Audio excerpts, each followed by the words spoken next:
وادی کشمیر میں بھی پورے جوش و خروش کے ساتھ 72ویں جشن یوم جمہوریہ کا انعقاد کیا گیا۔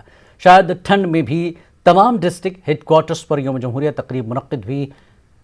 سری نگر کے شیر کشمیر اسٹیڈیم میں اہم تقریب منعقد ہوئی۔ LG کے مشیر وزیر احمد خان نے قومی پرچم لہرایا اور مارچ پاسٹ کی سلام لی۔ پولیس، CRPF، نیم فوجی دستوں نے مارچ پاسٹ میں حصہ لیا۔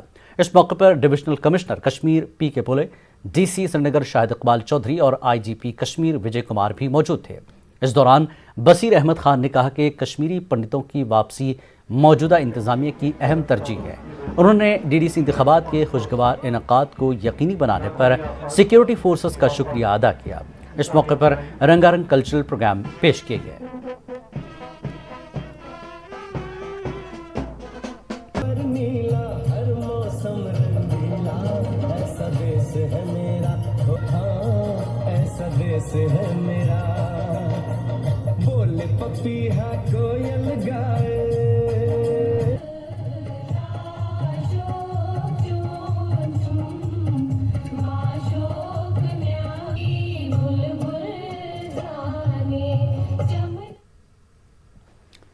اس یوم جمہوریہ پہ رومانس اور ایک